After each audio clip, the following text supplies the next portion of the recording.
Hello everyone, আসসালামু আলাইকুম। Welcome back to my channel. Welcome জানাচ্ছি নতুন একটি এপিসোডে সবাইকে। আমার আজকের রেসিপি কোয়েল পাখির মাংস ভুনা রেসিপি।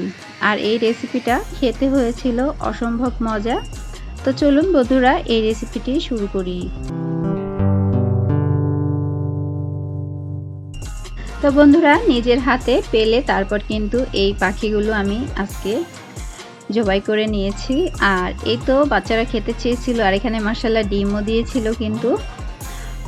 আর এই তো এখানে কিন্তু মাংসগুলো আমি ধুয়ে কেটে পরিষ্কার করে নিয়েছি। আর তার সাথে কিছু মশলা নিয়েছি, ধনিয়া নিয়েছি, এলাচ, দারচিনি নিয়েছি, এখানে কিছুটা চাল নিয়েছি, আর জিরা নিয়েছি। আর এই তো এখানে পেঁয়াজ কুচি করে নিয়েছি। তো এখন কিন্তু চুলায় এসে পড়লাম।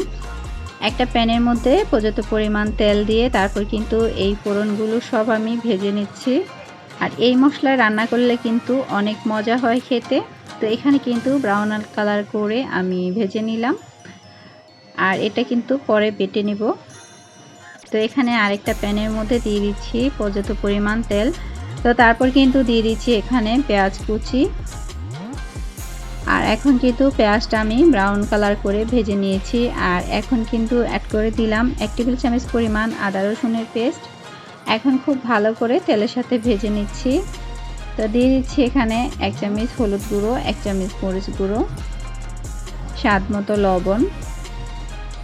তারপর কিন্তু একটু ভেজে নিব সময় নিয়ে। আর এই মশলাটা খুব ভালো করে কষিয়ে নিতে হবে।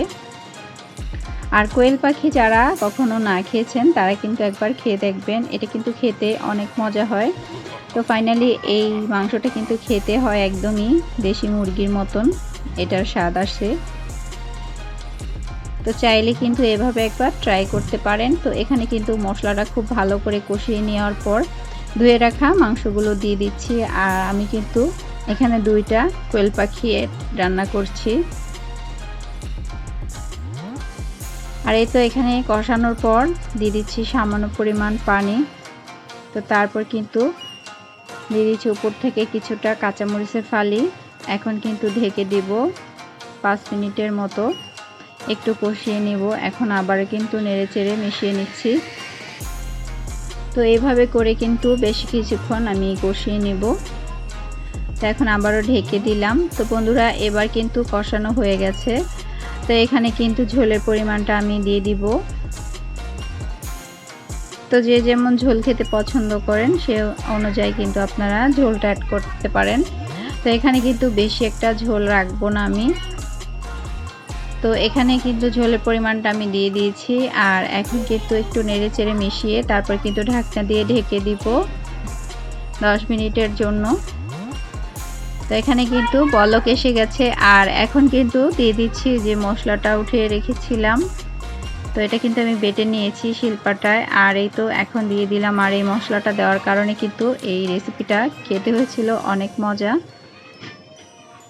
আর এই তো ফাইনালি এখানে কিন্তু এখন এই রেসিপিটা হয়ে গেছে। তো আমি কিন্তু আর ঝোল টানাবো না, একটু ঝোল ঝোল রাখবো এই রেসিপির মধ্যে। তো ফাইনালি এখন হয়ে গেছে মাশাআল্লাহ। তো পরিবেশন করে দেখিয়ে দিচ্ছি। তো বন্ধুরা কারা কারা কোয়েল পাখি খেতে বেশি পছন্দ করেন অবশ্যই কমেন্টের মাধ্যমে জানাবেন। আর আমার আজকের রেসিপি ভালো লাগলে অবশ্যই লাইক, কমেন্ট, শেয়ার করবেন। আর চ্যানেলটিকে সাবস্ক্রাইব করে পাশে থাকবেন। পাশে থাকা বেল বাটনটি ক্লিক করে রাখবেন আমার নিত্য নতুন ভিডিওগুলো সবার আগে পেতে। তো সবাই ভালো থাকবেন। আল্লাহ হাফেজ।